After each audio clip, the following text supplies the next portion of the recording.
दूसरा, माँ बाप का नाफरमान। खुदारा अपने माँ बाप को मत सताना। माँ बाप राजी तो रब राजी। जिसके पास माँ बाप है ना, कदर कर लो। पूछो उनसे जिनके माँ बाप चले गए। खुदा की कसम रमजान में बहुत याद आते हैं। अपने माँ बाप की कदर कीजिए, खूब दुआएं लीजिए। माँ बाप राजी हो गए ना तो इंशाल्लाह खैर हो जाएगी। और तीसरे नंबर पर फरमाए रिश्तेदारी काटने वाला। ये भी बड़ा प्रॉब्लम हो गया है। भाई हम तो फला अंकल के घर नहीं जाते, फला चाची के पास नहीं जाते, फला मामू के पास क्यों नहीं जाते? उन्होंने दावत में नहीं बुलाया था, है? उन्होंने इफ्तार पे नहीं बुलाया था, गए तो अच्छे तरीके से मिले नहीं। इतनी छोटी छोटी बात पर हम रिश्तेदारियां काट लेंगे। खुदारा मोहब्बतों वाला महीना है, बरकतों वाला महीना है। एक दूसरे से ताल्लुक बना लें, उसको घर पे इफ्तारी भिजवा दें, अपने घर पे बुला लें, कुछ नहीं जाता। अच्छा भाई, जब आप इस तरह की बात करते हैं ना तो दिमाग में शैतान डालता है, यार मौलाना साहब बात तो ठीक कर रहे हैं मगर गलती तो उनकी थी ना, मैं क्यों माफी मांगू, मैं क्यों आगे जाऊँ? कोई बात नहीं। हमारी मेमनी का एक जुमला है ना, जो नमियों वो अल्लाह के गमियों झुक जाए, कोई बात, अल्लाह की रिजा के लिए माफ कर दे। अच्छा एक बात और बताएं, हम सब क्या दुआ कर रहे हैं आजकल? या अल्लाह मेरे सगीरा गुनाह भी माफ कर दे, मेरे कबीरा गुनाह भी माफ कर, मेरी सारी खताएं माफ कर दे। यही दुआ है ना। हमने माफ कर दिया अल्लाह के बंदों को, यानी हम माफ करने के लिए किसी को तैयार नहीं है। अल्लाह से कह रहे हैं अल्लाह तू सब माफ कर दे, पहले खुद तो माफ करो।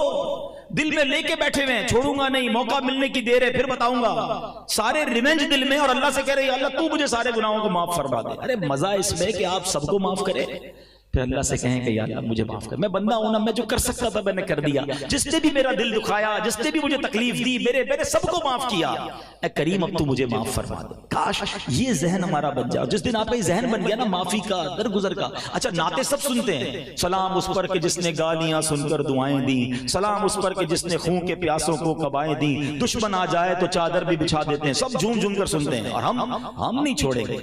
बोला कैसे मेरे सामने? अच्छा हमने माफ भी नहीं करना, गुजर भी नहीं करना, और बातें बड़ी बड़ी करनी है। आप इसकी कॉन्सिक्वेंसेस समझ जाएं कि रिश्तेदारी काटने वाला शबे कदर को नहीं बख्शा जाएगा। अच्छा आप उस रिश्तेदार से राब्ता कर लें, वो आपको कहेगा भी 2 ओवर बाद ख्याल हुआ है, इतने टाइम बाद आपको ख्याल आया, बोला हाँ यार मैं बयान सुना, शबे कदर आ रही है, माफ कर दो, मिल जाएगा। यकीन करें थोड़ी सी कोशिश के बाद मोहब्बत बढ़ जाएगी। और अगर फिर भी वो आपसे नहीं मिलता तो आप बरी हो जाएंगे कि आपने पहल कर दी, आपने मोहब्बत का कदम बढ़ा दिया। हाँ लेकिन वो कदम भी मोहब्बत वाला होना चाहिए। हमारे एक और मसला भी है कि कभी कोई गलती हो जाए ना तो माफी भी ऐसे मांगते हैं जिसकी माफी मांगने की जरूरत होती है। भाई हो गया ना यार, माफ कर दो, बोल तो रहा हूं, अब माफी मांग रहा हूं, और क्या फिर भी नहीं कर रहे माफ? पता नहीं माफी मांग रहे हो लड़ाई कर रहे हो। माफी ऐसे नहीं होती है, लजाजत से होती है, प्यार से होती है। तो अल्लाह की रिजा के लिए नरमी के साथ रिश्तेदारी जोड़ लीजिए। अगर किसी रिश्तेदार के साथ दूरी है ना, अल्लाह नाराज हो जाएगा। हमें जन्नत में जाना है, थोड़ी दिन लाइफ है, मोहब्बत के साथ प्यार के साथ रहिए।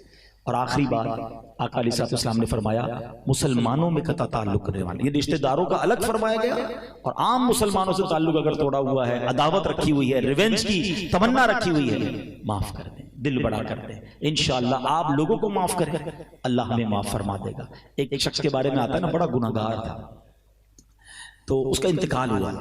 मरने के बाद उसको किसी ने ख्वाब में देखा, तो तुम्हारे साथ क्या मामला हुआ? अल्लाह ने मेरी बख्शिश फरमा दी। तू कैसे बख्शा गया, तू तो बड़ा गुनाहगार था। कहाँ था तो गुनाहगार। एक बार घर पे खाना मेरी बीवी ने बनाया और उसमें नमक बहुत ज्यादा था। मुझे बड़ा गुस्सा आया कि मैं उठकर बीवी को सजा दूंगा। हो सकता है यहाँ भी कोई शेरे बब्बर बैठे हो ऐसे कि खाना जरा नमक ज्यादा हो जाए तो चाय ठंडी हो जाए, इफ्तारी के वक्त पकोड़े गर्म चाहिए, शरबत ठंडा चाहिए। पता नहीं कंप्यूटर से शादी की है या बीवी से शादी की है, वो भी इंसान है भाई, हो जाती है कभी गलती, उसकी भी तबीयत खराब हो सकती है। कभी इफ्तार से पहले किचन में जाके देखा है?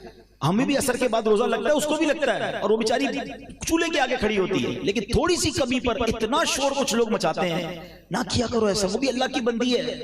अब सुनो, वो शख्स कहता है बड़ा जी चाहा मुझे कि मैं उठ के चांटा मारूं इसको, बीवी को, ऐसे नमक कैसे डाल दिया।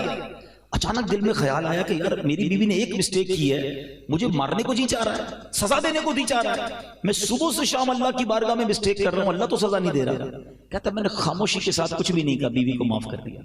मरने के बाद मुझे बताया गया कि उस रोज जो तूने बंदा होकर मेरी बंदी को माफ किया था ना, मैं तो सबसे बड़ा माफ करने वाला हूं, जा मैंने तेरे सारे गुनाह माफ कर दिए।